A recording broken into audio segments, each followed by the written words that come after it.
మా విజయకుడి గారు ఆయన కూడా వందనాలు తెలియపరుస్తున్నా. చిన్న ప్రార్థన చేసుకుని వాక్య ధ్యానంలోని కడదాం. దయగలిగిన మా ప్రభ, కృపా సత్య సంపూర్ణుడా, మీకు వందనాలు స్తోత్రాలు.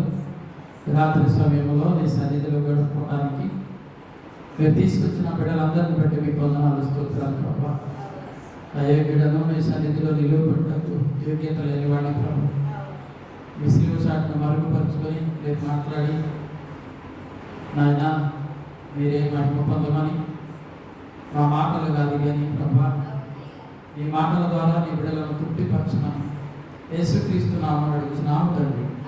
ఆమేన్. హల్లెలూయా, హల్లెలూయా. ప్రియ దేవుని సంగమా, దేవుని బిడ్డలారా, ఈ రాత్రికి మనము ఏర్పాటు చేసుకున్నటువంటి వాక్యమును, ఈ నిరీక్షణ మనలను సిగ్గుపరచదు. రోమపత్రిక 5వ అధ్యాయము 3వ వచనము. ఈ నిరీక్షణ మనలను సిగ్గుపరచదు. అపోస్తలుడైనటువంటి పౌలు రోమీయులకు రాసినటువంటి పత్రిక 5వ అధ్యాయము 3వ వచనం నుండి మనము అంతేకాదు శ్రమ ఓర్పును, ఓర్పు పరీక్షను, పరీక్ష నిరీక్షణను కలుగజేయనని ఎరిగి శ్రమల యందును అతిశయపడదుము. ఎందుకనగా ఈ నిరీక్షణ మనలను సిగ్గుపరచదు. చాలా మాట్లాడు. ప్రియ దేవుని బిడ్డలారా, అపోస్తలుడైనటువంటి పౌలు మాట్లాడుతూ అంటున్నాడు, శ్రమ వలన మనకేం కలుగుతుందంట? ఓర్పు వస్తుంది. ఆ ఓర్పు మన పరీక్ష మనకేం చేస్తుందంట? పరీక్ష పెడుతూ ఉంటుంది. మనం అంటూ ఉంటాము, ఎంత భక్తిగా ఉంటున్నామో ఈ విధంగా దేవుని సన్నిధిలో నిత్యము ప్రార్థన చేసుకుంటూ ఆయన ఏదో భయభక్తులు కలిగి జీవిస్తున్నాము. అయితే ఈ లోకంలో జీవిస్తున్నటువంటి వారు సంతోషంగా జీవిస్తున్నారు, మనమైతే శ్రమలు పడుతూ ఉన్నామని చెప్పి ఒక్కొక్కసారి మన మనసులో మనము దిగాలు పడుతూ, మన మనసులో మనము అధైర్యపడుతూ ఉంటాము. అందుకే పౌలు అంటున్నాడు, శ్రమ ఓర్పును ఏమంటున్నాడు? అయితే అంతేకాదు శ్రమ ఓర్పును, ఓర్పు పరీక్షను, పరీక్ష నిరీక్షణను కలుగజేయనని ఎరిగి శ్రమల యందు మనం ఏం చేయాలన్న? అతిశయపడాలి. శ్రమ వచ్చినప్పుడు మనము దేవుని సన్నిధిలో మనం ఏం చేయాలంటే అతిశయపడుతూ ఉండాలన్న. ఆ శ్రమ వలన మనకు నిరీక్షణ పెరుగుతుంది. ఎప్పుడైతే మనకు శ్రమ కలుగుతుందో, ఎప్పుడైతే మనకు బాధ వస్తుందో, ఎప్పుడైతే మనకు ఒక దెబ్బ తగులుతో ఆ దెబ్బను తట్టుకునేటువంటి శక్తి దేవుడు మనకు ఇస్తాడు. కాబట్టి శ్రమ లేకుండా, నింద లేకుండా, అపనిందలు లేకుండా క్రైస్తవ్యంలో మనము జీవించలేము. మనము దేవుని ఎరిగి జీవిస్తున్నాము అంటే శ్రమలు మనకు మొదలవుతూ ఉంటాయి. కాబట్టి ఆ శ్రమలను ఓర్చుకునేటువంటి ఓర్పు, సహనము మనలో ఉండాలి. అలా మనలో ఉండాలి అంటే దేవుని వాక్యాన్ని మనం నిత్యము ధ్యానం చేస్తూ ఉండాలి. అబ్రహామును మనం తీసుకుంటే, అబ్రహామును దేవుడు 12వ అధ్యాయంలో పిలిచినప్పుడు అక్కడ అంటాడు, నీ దేశం నుండి, నీ ప్రజల నుండి, నీ స్వజనుల దగ్గర నుండి నువ్వు బయలుదేరి వెళ్ళు అని చెప్పి అబ్రహాము పిలుస్తాడు. పిలిచినప్పుడు అబ్రహాముతో ఎక్కడికి వెళ్ళాలో దేవుడు చెప్పడు, నువ్వు బయలుదేరు అంటాడు. ఆ ప్రకారమే అబ్రహాము బయలుదేరతాడు. అంటే ప్రియ దేవుని బిడ్డలారా, విశ్వాసము అనేది అలా ఉండాలి. విశ్వాసం అనేది స్థిరంగా మనలో ఉంటే, మనలను పిలిచినటువంటి దేవుడు, మనలను పంపించినటువంటి దేవుడు, మనలను ఏర్పాటు చేస్తున్నటువంటి దేవుడు మనకు తోడుగా ఉంటాడు. పిలిచిన వాడు నమ్మదగినటువంటి వాడు.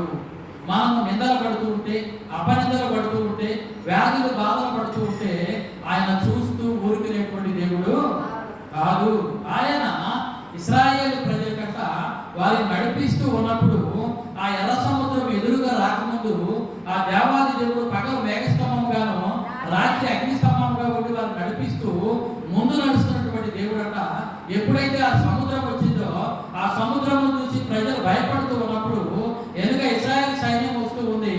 ఆ సైన్యము చూసి ముందు సముద్రము, వెనుక సైన్యము చూసి భయపడుతూ వాళ్ళు మోషే మీద తిరుగుబాటు చేస్తూ ఉన్నప్పుడు, అక్కడ సమాధులు లేవని మనం తీసుకుని వచ్చావా అని చెప్పి తిరుగుబాటు చేస్తున్నప్పుడు, ఎదురు సముద్రము వెనుక సైన్యము ఉన్నప్పుడు ఆ దేవాది దేవుడు అంట ముందు ఉండి నడిపిస్తున్నటువంటి దేవుడు ప్రజలు వెనుక చూసి భయపడుతూ ఉంటే ఆ యొక్క సైన్యానికును ఆ ప్రజలకు మధ్య ఆ రాత్రంతా దేవుడు నిలువబడి ఉన్నాడు. కాబట్టి ఎర్ర సముద్రాన్ని మోసే 2 పాయలు చేశాడు. ప్రజలందరూ ఆరిన నేలను వెళుతూ ఉన్నాడు. ఈ సైన్యము రాత్రంతా ప్రజలను తాకలేదు, వాళ్ళ ముందు వెళుతూ ఉన్నారు. వీరికి దారి తెలియనటువంటి స్థితి కలిగింది. కాబట్టి ఎవరైతే భయపడతారో ఆ వారికి దేవుడు కుడి ఎడమలో వలయము వలె ఆయన ఉంటాడు. నువ్వు భయపడకు, నీవు నా బిడ్డవు, నువ్వు భయపడకు, నేను నీతో ఉంటాను, నువ్వు వెళ్ళు, ప్రతి స్థలంలో నేను ఉంటానని యెహోషువతో చెప్పాడు దేవుడు. యెహోషువ, నువ్వు వెళ్ళు, నువ్వు ధైర్యపడద్దు, మోసే లేడని నువ్వు భయపడద్దు, నువ్వు ఎక్కడికి వెళితే అక్కడ నేను నీకు ముందుగా ఉంటాను అని చెప్పి యెహోషువని బలపరిచినటువంటి దేవుడు ఆ యొక్క ఇశ్రాయేలు ప్రజలకు కూడా వారి భయపడుతుంటే ఆ వెనుక వస్తున్నటువంటి ఫరో సైన్యానికిను ఆ ప్రజలకు మధ్య రాత్రంతా దేవుడు నిలువబడినప్పుడు ప్రియ దేవుని బిడ్డలారా, వీళ్ళు గుర్రములు తోలుతూ ఉన్నారు కానీ నడుస్తున్నటువంటి వారిని వారు చేరలేదు. రాత్రంతా వాళ్ళు ఆ సముద్రంలోనే నడిమధ్యన ఉండిపోయారు. వీరైతే ఆ యొక్క సముద్రం ఆధారికి వెళ్ళిన తర్వాత దేవుడు మరలా ఆ నీరంతటిని సమానం చేసినప్పుడు ఆ ఇశ్రాయేలు ప్రజలందరూ ఆ యొక్క రాజు ఫరో సైన్యం అంతా ఆ సముద్రంలో మునిగిపోయినట్లుగా చూస్తూ ఉంటాము. కాబట్టి ప్రియ దేవుడు బిడ్డలా, దేవుడు ఎరిగినటువంటి బిడ్డలను ఎవరైనా హాని చేయాలన్నా, ఎవరైనా అవమానపరచాలన్నా, ఎవరైనా నిందల పాలు చేయాలన్నా వాళ్ళు నిందల పాలు అవుతారు. కానీ మనము దేవుని వైపు చూస్తూ నెమ్మదిగా నడిచిపోతూ ఉంటాము. అది ఎరిగినటువంటి పౌలు అంటున్నాడు, అన్నాడు, అంతేకాదు ఓర్పు శ్రమ ఓర్పును, ఓర్పు పరీక్ష నిరీక్షణను కలుగజేయాలని ఎరిగి శ్రమల యందు అతిశయపడండి. అంటే శ్రమ వచ్చినప్పుడు మనము అతిశయపడుతూ ఉండాలి. అంటే శ్రమ వెనకాల ఏమొస్తుంది? మనకు దీవెన వస్తుంది. ఏడుపు వెనకాల మనకి ఏమొస్తుంది? సంతోషం వస్తుంది. ఎప్పుడైతే నువ్వు దుఃఖపడతావో, ఎప్పుడైతే నువ్వు వేదన పడతావో, దేవుడు నీ పక్షాన ఉండి వెంటనే నీకు సమాధానం ఇస్తాడు. నీకు వేరే విధంగా నీకు సంతోషాన్ని కలుగజేస్తాడు. కాబట్టి అటు నిరీక్షణ కలిగి మనము ఆ యొక్క దేవుని యందు మనము భయభక్తులు కలిగి నడవాలి. అంతేగాని శ్రమ కలిగినప్పుడు ఏమి దేవుడు అని చెప్పి మనం దేవుడిని నిందించకూడదు. శ్రమ కలిగినప్పుడు ప్రభువా నన్ను దాటిపోవద్దు నాయనా అని చెప్పి ప్రార్థన చేస్తూ ఉండాలి. ఎప్పుడైతే అత్యధికమైనటువంటి ప్రార్థనలు చేస్తావో, ఆయన హృదయాన్ని కదిలించే ప్రార్థనలు చేయగలుగుతావో, ఆ దేవాది దేవుడు నిన్ను దాటి వాడు. కాబట్టి ఈ 4వ వచనంలో అంటున్నాడు, ఈయన ఓర్పు పరీక్ష నిరీక్షను కలుగజేయనని ఎరిగి శ్రమయందు అతిశయపడము పడుదుము. ఎందుకనగా ఈ నిరీక్షణ మనలను సిగ్గుపరచదు. మనము చాలా మంది చూస్తూ ఉంటాము గ్రామంలో కానీ మన చుట్టుపక్కల ఉన్నటువంటి వారు అనేక మంది సినిమాలు శిఖాలను తిరుగుతూ ఉంటారు. మనమైతే దేవుని యొక్క ఆ పరిశుద్ధ గ్రంథాన్ని పట్టుకుని మందిరానికి వస్తూ ఉంటాము. వారు చూసిన వాళ్ళు అనేక మంది మనల్ని హేళన చేస్తూ ఉంటారు, మనం సిగ్గుపరచాలని మాట్లాడుతూ ఉంటారు. అయితే ఈయనంటున్నాడు, ఈ నిరీక్షణ దేవుని వైపు నడుస్తున్నటువంటి విధానము, ఆయన సన్నిధిలో సాక్షిగా బ్రతుకుతున్నటువంటి విధానము, నువ్వు నీతి యథార్థత కలిగి దేవుని యందు భయభక్తులు కలిగి ఏ రీతిగా నువ్వు బ్రతుకుతూ ఉన్నావో ఆ చూస్తున్నటువంటి దేవుడు అంట నీ యొక్క నిన్నంత ఏం చేయాలంట? సిగ్గు పడనీయడు. ఈ నిరీక్షణ మనలను సిగ్గుపరచదు. అబ్రహాము బయలుదేరాడు. యవ్వన వయసులో బయలుదేరినటువంటి అబ్రహాము 100 సంవత్సరాలు వచ్చే వరకు దేవుడు బిడ్డలను ఇవ్వలేదు. అంటే పిలిచినటువంటి దేవుడు అశ్రద్ధ చేశాడా, అలక్ష్యం చేశాడా అని చెప్పి మనం అనుకుంటే ప్రియ దేవుడు బిడ్డలా, ఆయన అబ్రహాముని ఏం చేశాడు? 100 సంవత్సరాలు పరీక్షలో ఉంచాడు. ఆయన నడిపిస్తూ ఉన్నాడు. 70 గడిచిపోయినాయి, 80 గడిచిపోయినాయి. ఆ యొక్క పెన్న వయసులో వివాహమైన మరుక్షణమే ఆయన బయలుదేరినట్టుగా చూస్తూ ఉన్నాము. యవ్వన వయసులో బయలుదేరినటువంటి అబ్రహామును 100 సంవత్సరాలు, శారాకి 99 సంవత్సరాలు. శారా తన యొక్క జీవితం అంతా ఉడిగిపోయింది. ఆమె బిడ్డలు కనలేనటువంటి ఆ వృద్ధాప్యంలోకి వచ్చినటువంటి శారా గారు అప్పటి వరకు దేవుడు ఏం చేస్తున్నాడు? పరీక్ష చేస్తూ ఉన్నాడు. ఆ పరీక్షలో వాళ్ళు నిరీక్షణ కలిగి దేవుని సన్నిధిలో నడుస్తూ ఉన్నారు.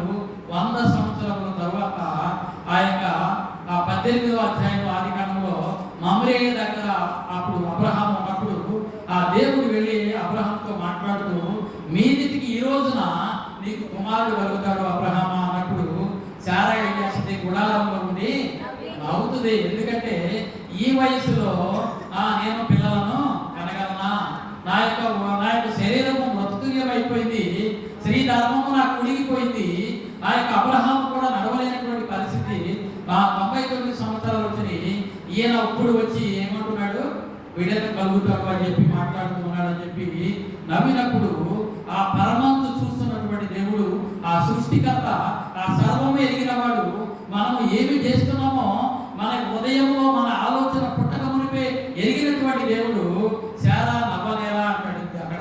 కాబట్టి ప్రియ దేవుడు బిడ్డలారా, శారా అంటాయా నేను నవ్వలేదు అని చెప్పి అక్కడ మాట్లాడినట్టుగా చూస్తూ ఉంటాము. కాబట్టి ఆయన పిలిచిన వాడు నమ్మదగిన వాడు.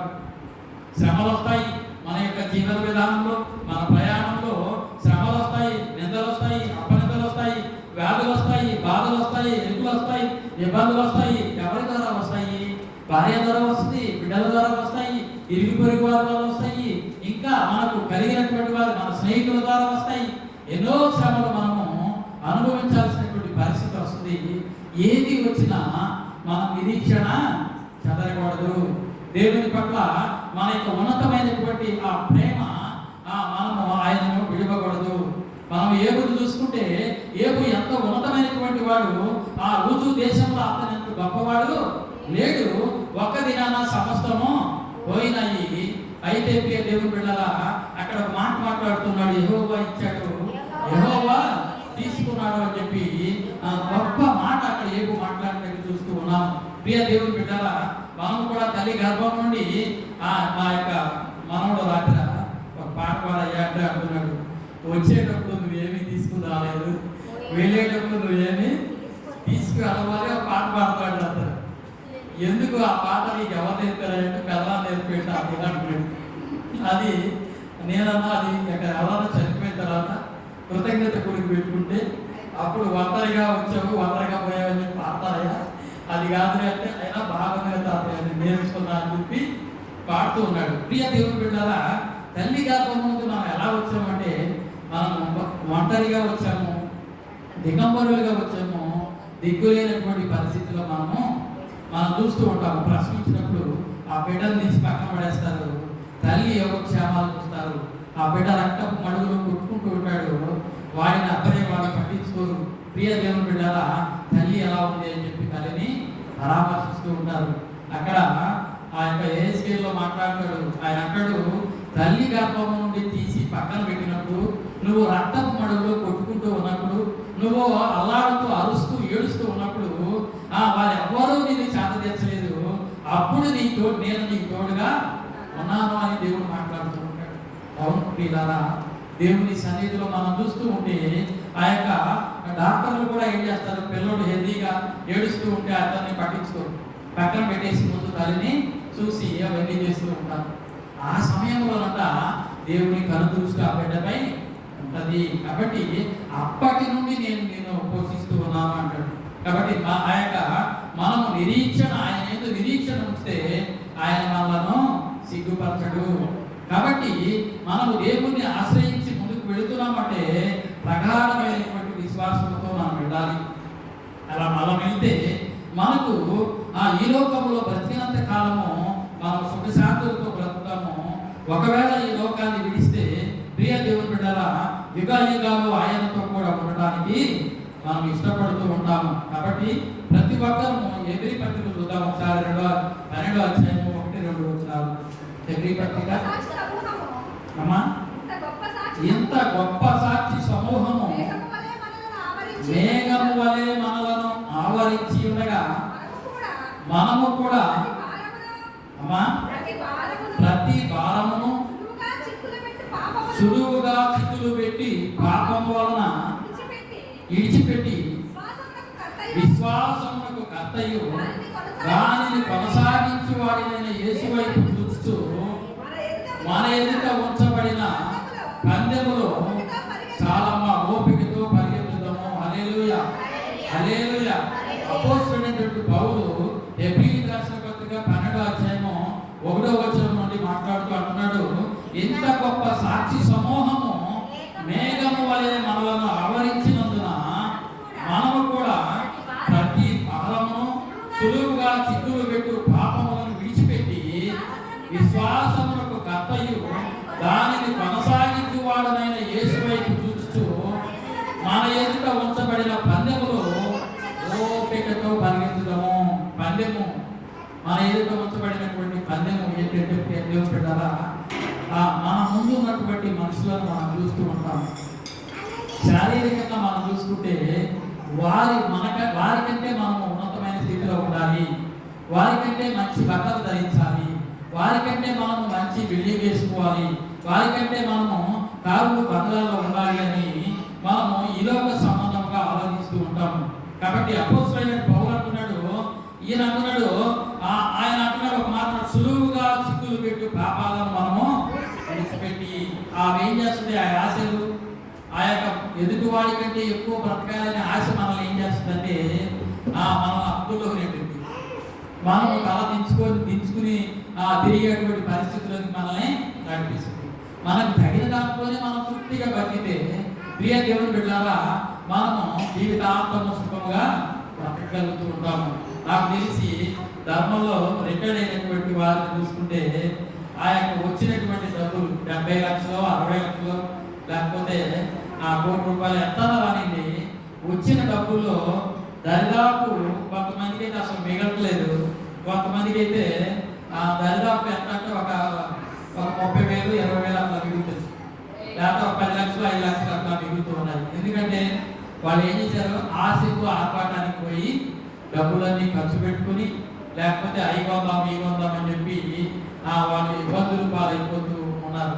కాబట్టి ప్రియ దేవుని బిడ్డలారా మనము మా విజయకుడు గారిని చూసుకుంటే ₹1 కూడా ఎవరికి ఒక్కలేదు, ఎవరికి కట్టాల్సినటువంటి బాధ్యత లేదు. అంటే జాగ్రత్తగా పొదుపు చేసుకుంటూ తన యొక్క కుటుంబమును పోషించుకుంటూ వెళుతూ ఉన్నాడు. ఇక్కడ అంటున్నాడు ఆయన, సులువుగా చిక్కులు పెట్టి పాపాలను మనం పెట్టి విశ్వాసమునకు కర్తయు దాన్ని కొనసాగించువాడైన యేసు వైపు పట్ల మనం చూచుచూ మన ఎదుట ఉంచబడిన పందెములో ఓపికతో, పందెమే మన జీవితము ప్రతిరోజు పందెముతోనే ఉంటుంది. మనం ఎక్కడికి వెళ్ళాలన్నా ఏమి చేయాలన్నా వాళ్ళకంటే ముందెళ్ళాలి, వాళ్ళకంటే ఎక్కువ బ్రతకాలి, వాళ్ళకంటే ఉన్నతమైన స్థితిలో ఉండాలి. ప్రతిదీ మనం బేరీజు వేసుకుంటూ ఉంటే ప్రియ దేవుని బిడ్డలారా సాతానుడు ఏం చేస్తాడు, మనం ప్రేరేపణ కలుగు చేస్తూ ఉంటాడు. ఇదిగో వాళ్ళు కాలం ఉన్నారు కదా అని వెతుకు, మనము వాళ్ళు ఆ స్థితిలో ఉన్నారు కదా అని వెతుకు. ఇంట్లో స్త్రీలు కూడా అదే అంటారు. ఇంతకుముందు మా అమ్మగారు కూడా అనేది, పక్కన వాళ్ళందరూ బంగారం పెట్టుకుంటే నువ్వు ఇప్పుడు వరకు ఏం చిరిగా ఏం పర్లేదు అని.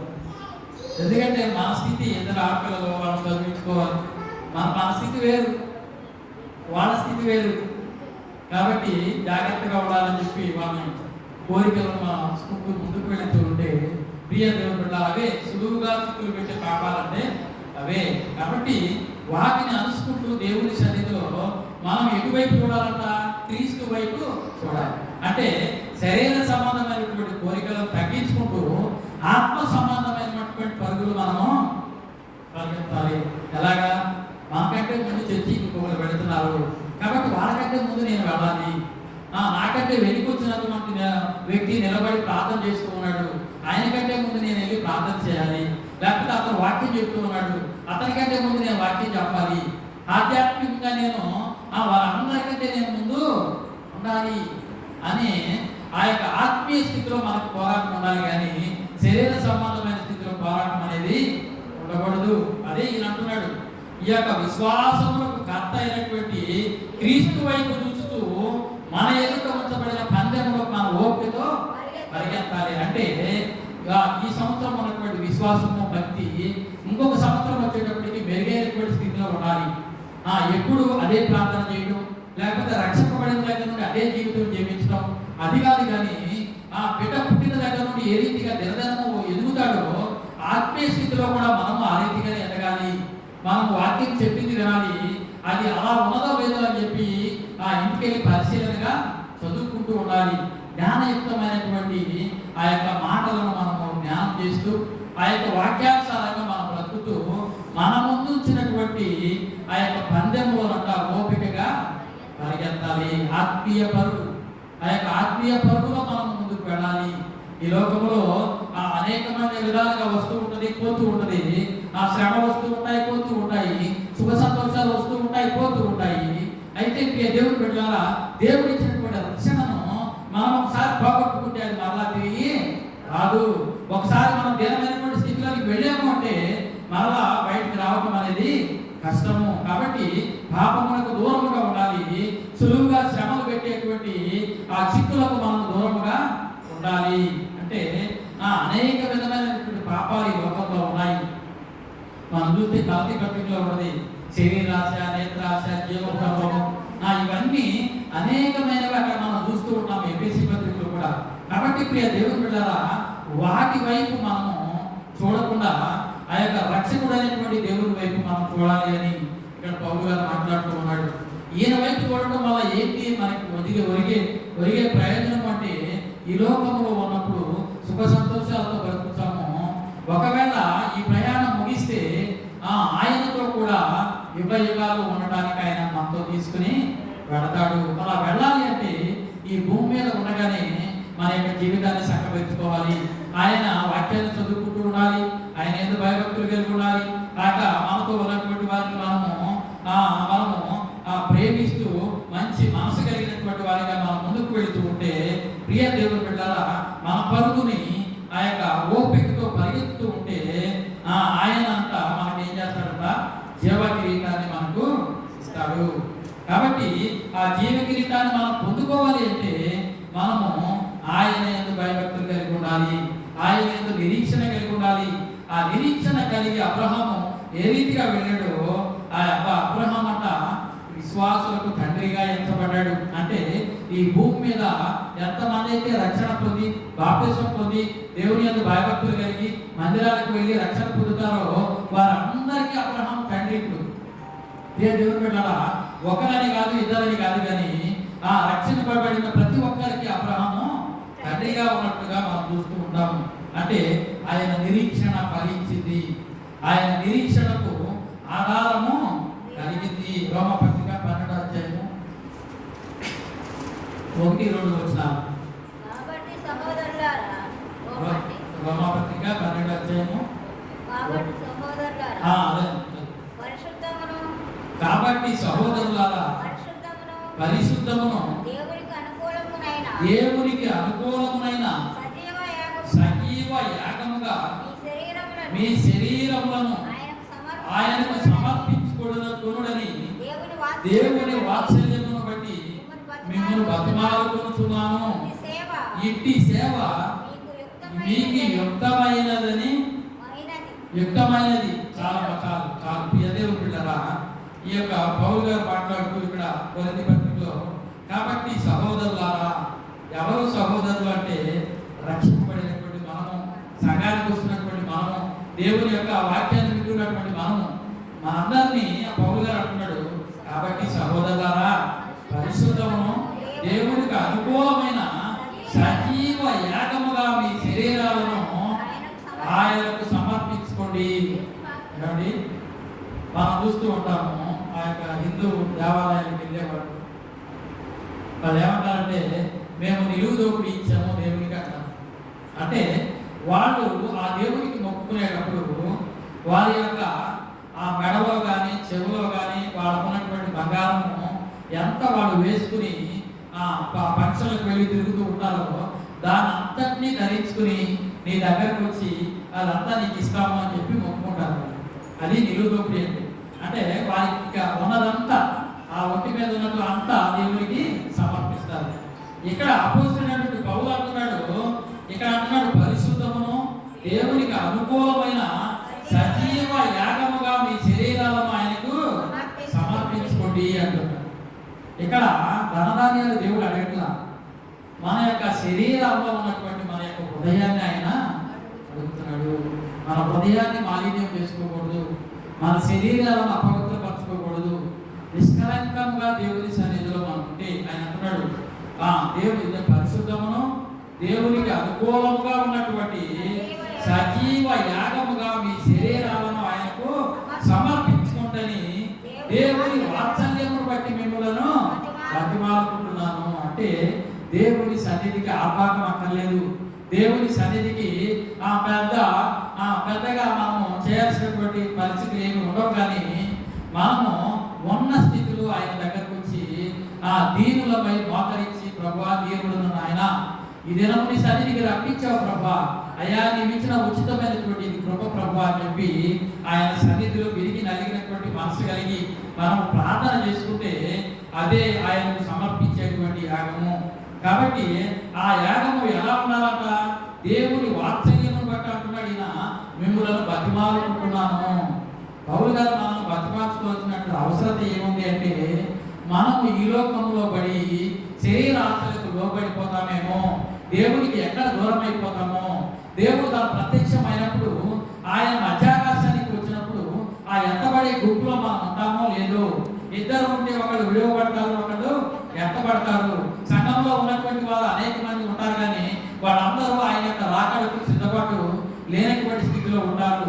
ఆయన కడపలో ఉండగానే ఎవరైతే రక్షణ పొంది ఉంటారో, ఎవరైతే దేవుని భయభక్తులు కలిగి ఉంటారో, ఎవరు ఆయన స్వరాన్ని వినడానికి ఇష్టపడుతూ ఉంటారో, ఎవరు నిత్యము ఆయన ఆరాధించి స్తుతిస్తూ ఉంటారో, వారికి ఆ కడపల స్వరం వినిపిస్తుంది. వినిపించినప్పుడు ఆ భార్య భర్తలు ఇద్దరుంటే ఆ యొక్క భర్త ఎత్తబడతాడు, భార్య విడివబడుతుంది. భార్య ఈ లోక సంబంధంగా జీవిస్తుంది కనుక ఆమె విడివబడుతుంది. ఆ యొక్క పర సంబంధమైనటువంటి ఆత్మ కలిగినటువంటి భర్త దేవుని సన్నిధికి ఎత్తబడతాడు. లోతు భార్యని మనం చూసుకుంటే ఆ సుధోమ నుండి దేవదూతలు తీసుకుని వస్తారు, చేయబట్టు లాక్కుని వస్తూ ఉంటే లోతు భార్య విడిపించుకుని ఏం చేసింది? వెనక్కి తిరిగి చూసింది, ఉక్కు స్తంభం అయిపోయింది. లోతు అయితే దేవదూతలతో బయటికి తేపడతాడు. కాబట్టి దేవుని బిడ్డలారా, రేపు రాకడ వచ్చేటప్పుడు కూడా అదే జరుగుతుంది. ఇద్దరు ఒకే ఇంట్లో నివసిస్తారు, ఒకే ఆహారం భుజిస్తారు, ఒకే కుండలో నీళ్లు తాగుతూ ఉంటారు, ఒకే విధంగా బ్రతుకుతూ ఉంటారు, కలిసి అన్యోన్యంగా బ్రతుకుతూ ఉంటారు. కానీ ఎవరి ఆత్మ అయితే దేవునికి సిద్ధంగా ఉంటుందో, ఎవరి ఆత్మ అయితే దేవునికి దగ్గరగా ఉంటుందో, ఎవరు నిత్యం వాక్యం చదివి ప్రార్థన చేసి వాక్యానుసారంగా బ్రతుకుతారో, ఎవరైతే విరిగి నలిగిన మనసు కలిగి పరుల కొరకు లేకపోతే మన పక్కన శ్రమ కలిగినటువంటి వారి కొరకు అంగలార్చి ఏడుస్తారో, వారికి ఆ స్వరం వినబడుతుంది. ఆ స్వరం వినబడినప్పుడు వాళ్ళు వెంటబడతారు, వాళ్ళు దేవునితో కూడా ఉంటారు. ఆ యొక్క సత్యం పెరిగినటువంటి పౌలు గారు అంటున్నాడు, నేను మిమ్మల్ని ప్రతిమాలుకొనుచున్నాను. అంటే మనం విడవబడటం, మనం నరకములో పడటం, మనం ఇబ్బందులు పడటం పౌలుకి ఇష్టమో లేదు. కాబట్టి ఆయన వస్తాడయ్యా, ఆయన వచ్చినప్పుడు మీరు ఆయనతో ఉండాలయ్యా అని చెప్పి మచ్చ బాగు కళంకం లేకుండా మీరు కడగబడాలని వాక్యంతో ఉదక స్నానం చేపిస్తూ, నిత్యము సంఘములో అనేక విధాలుగా ఆరాధన జరిపిస్తూ, ఇంటింటా రొట్టు విరుస్తూ, అపోస్తుల బోధ యందు శిక్ష యందు నడిపిస్తూ ఉన్నటువంటి పౌలు మాట్లాడుతున్నటువంటి మాట. ఆయన అంటున్నాడు, ఏమంటున్నాడు? పరిశుద్ధమును దేవునికి అనుకూలమైన సజీవ యాగముగా మీ శరీరమును ఆయనకు సమర్పించుకుడునని దేవుని వాత్సల్యమును బట్టి మిమ్మలను బతిమాలుకొనుచున్నాను. ఇట్టి సేవ మీకు యుక్తమైనది, ఇట్టి పని మీకు మంచిది, మీకు మీ కుటుంబాలకు మీ బిడ్డలకు ఆశీర్వాదము. మీరు దీవింపబడతారు, మీరు ఆశీర్వదింపబడతారు, మీరు అనేక మందికి మార్గదర్శనంగా మీరు ఉంటారు అని చెప్పి ఇక్కడ పౌలు గారు మాట్లాడుతున్నట్టుగా చూస్తూ ఉంటాము.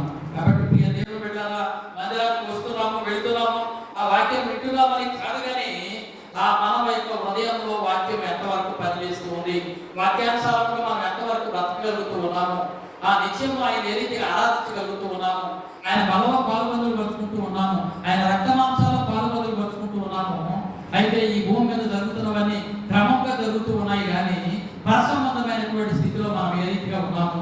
ఇక్కడ వరకు మంచిగానే సుఖంగానే బ్రతికేమో, అయితే మా ఆత్మ దయచేసిన దేవుని యొద్దకు వెళ్ళాలి కనుక ఆ దేవుని యొద్దకు వెళ్ళేటువంటి ఆత్మను ఏ రీతిగా పరిశుద్ధంగా ఆయన మనకి ఇచ్చాడో అదే పరిశుద్ధంగా కళంకం లేని దానిగా మరలా ఆయనకి మనం అప్పచెప్పాలి. అలా అప్పచెప్పాలి అంటే ఈ లోకంలో మన శరీరంలో ఉన్నటువంటి వీర్ష, ద్వేషము, అసూయ, పగ, కలహము, వాటన్నింటి నుండి దీన్ని ఏం చేయాలి? శుభ్రంగా కడుక్కుంటూ ఉండాలి. సజీవ యాగముగా మీ శరీరాలను సమర్పించుకోండి అంటున్నాడు. కాబట్టి ప్రియ దేవుని బిడ్డలారా, అలా సజీవ యాగముగా సమర్పించుకోవడానికి అంటే పరిశుద్ధమైనటువంటి హృదయం కలిగినటువంటి వారిగా మనం అందరూ దేవుని సన్నిధికి వచ్చాం. కానీ అనేక మంది ఉన్నారు ప్రియ దేవుని బిడ్డలారా, ఈ వాక్యానికి దూరం అయిపోతూ ఉన్నారు. దేవుని యొక్క మాటలు వినడం లేదు. ఈ లోకంలో పడి జీవిస్తూ ఉన్నారు. భార్య, బిడ్డలు, కుటుంబము, ఆ బంధువులు, రక్త సంబంధులు, ఈ మనం ఉన్నంతకాలం వాళ్ళు ఉంటారు. ప్రియ దేవుని బిడ్డలారా, అయితే వాళ్ళు ఉన్నంతకాలం మనం ఉంటాము, మనం ఉన్నంతకాలము వాళ్ళు ఉంటారు. కానీ ఒకవేళ మనము ఈ లోకాన్ని విడిస్తే తర్వాత మన పరిస్థితి ఏంటి? దానిని మనము నిరీక్షణ కలిగి ఆలోచన చేస్తే ప్రియ దేవుని బిడ్డలారా, ఆయన యందు భయభక్తులు కలిగి జీవిస్తాము. ముందుగా వెళ్ళాలనే ఆలోచన కలిగి ఉంటుంది, పాటలు పాడాలనే ఆలోచన, ప్రార్థన చేయాలనే ఆలోచన, నా ప్రార్థన అనేక మందికి రక్షణ ఇవ్వాలని, నా ప్రార్థన ద్వారా అనేక మంది రక్షణ పొందాలని, నా ప్రార్థన ద్వారా అనేక మందికి స్వస్థత రావాలని, నా ప్రార్థన ద్వారా అనేక మంది దేవుని దగ్గరికి రావాలని మనకు తృష్ణ అనేది మనలో ఏర్పడుతుంది. కాబట్టి ప్రియ దేవుని బిడ్డలారా, దేవుని సన్నిధిలో ఉన్నటువంటి మనము అట్లాంటి తృష్ణ కానీ మనం ముందుకు వెళితే మనము మన కుటుంబాలు దీపింపబడతాయి. పౌలు అంటున్నాడు, ఈ నిరీక్షణ మనలను సిగ్గుపరచదు. ఆయన సన్నిధికి వచ్చినటువంటి మనము, ఆయన యొక్క సన్నిధిలో జీవిస్తున్నటువంటి మనము రేపు ఆయన దగ్గరకు వెళ్ళకపోతే మనము సిగ్గుపడే వారిగా ఉంటాము. ఒకవేళ ఆయన దగ్గరకు మనం వెళితే ఈ నిరీక్షణ మనలను సిగ్గుపరచదు అంటున్నాడు పౌలు. కాబట్టి ఆ యొక్క సిగ్గుపరచనటువంటి భక్తి మనం చేసినట్లయితే మనము, మన కుటుంబము, మన తర్వాత మన బిడ్డల తర్వాత బిడ్డలు దేవుని చేత ఆశీర్వదింపబడతారు. ఆ యొక్క తిమోతితో అప్పాడు అపోస్తలుడైన పౌలు, తిమోతి, నీలో ఉన్న విశ్వాసము నీ తల్లిలో ఉంది, ఆ యొక్క విశ్వాసము నీ యొక్క నాన్నలో కూడా ఉంది. ఆ యొక్క 3 తరాలను చూసినటువంటి పౌలు అంటున్నాడు, అయ్యా తిమోతి గారు, నీలో ఉన్న విశ్వాసము మీ నాయనలో ఉంది, మీ అమ్మలో ఉంది, అది నీలో కూడా ఉంది అంటున్నాడు. అంటే తరతరాలుగా విశ్వాసము వస్తూ ఉంది. తరతరాలుగా కుటుంబం నుండి ఆ బిడ్డలు మందిరంలోకి వచ్చి జీవిస్తూ ఉన్నారు, ప్రార్థన చేస్తూ ఉన్నారు, ఆరాధిస్తూ ఉన్నారు. ఈయన ఎవరు కుమారుడు అంటే పలానాయన కుమారుడు, ఈయన ఎవరు మనవడు అంటే పలానాయన మనవడు, ఈయన ఎవరి బిడ్డ అంటే పలానాయన బిడ్డ. అంటే ఆ కుటుంబాలు ఆ మనతో నిలిచిపోకుండా, ఆ భక్తి మనతోనే ఉండిపోకుండా, మన బిడ్డల తరము ఉండాలి అంటే మన భక్తి స్థిరమైనదిగా ఉండాలి, మన భక్తి మార్గం చూపేది విధంగా ఉండాలి, మన భక్తి మన బిడ్డలను నడిపించేదిగా ఉండాలి. ఏమంటారు కొంతమంది అంటారు, ఏం భక్తిలే, భక్తి చేశాడు కానీ ఆ ఉపయోగం లేనటువంటి భక్తి